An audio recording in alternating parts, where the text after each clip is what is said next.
This movie was really good. I don't understand why Ben Affleck's on the cover because he has little to no relevancy until near the end. He's dancing in one scene with his shirt off when they're all listening to music with one of their buddies that was way more important than him. And then a guy walks in and tells him to turn the music off.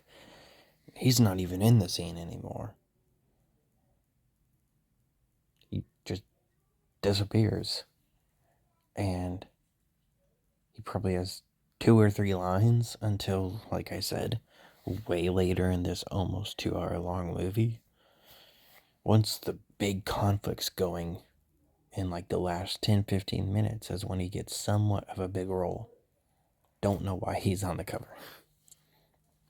Should have been another dude, but halfway through the movie he has a breakdown and gets sent to a hospital and he never comes back. And that's it for him.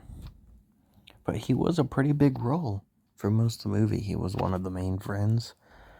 He was one of the main actors. And then he was gone. So, since he wasn't in the entire movie, I guess it had to be Ben Affleck, even though he did basically nothing. This movie is a 90s movie based in the 50s about the prejudice that Jewish people face. There's one thing I obviously want to talk about. If you've seen this movie, Matt Damon's character randomly says the N-word, hard R.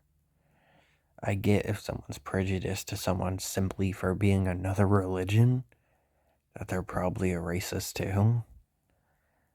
But it literally came out of nowhere. Brendan goes and dances with a girl. He's a good dancer, so he says he must be half a, and then says the N-word. It's literally so random. He doesn't get punched, it doesn't happen or anything. He just says the N-word to his girlfriend, and that's it. She doesn't say anything either. It was obviously considered normal in the 50s, I guess. Even though it shouldn't have. But it literally comes out of nowhere. Why would they put that in the movie? It adds nothing. It's just him saying a slur. It's so weird. So, yeah. That happens. He's told to hide the fact that he's Jewish, heavily implied anyway, by his coach. He's like, don't tell them anything that you don't need to. And obviously he doesn't tell them he's Jewish. They make fun of Jewish people throughout the movie. Stereotypes. Like, this dude asked this other guy how he bought a guitar, I think. And he's like, I Jewed him down to $30 from 40 because Jews are cheap, is the joke.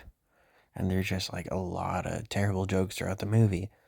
And Chris O'Donnell's character doesn't really understand why Brendan hit it until Brendan has this big argument with him and explains it to him. And then he finally realizes why he didn't tell them why he was Jewish. And he tries to help him throughout the movie after that, whenever someone's rude to him or makes a Jewish joke.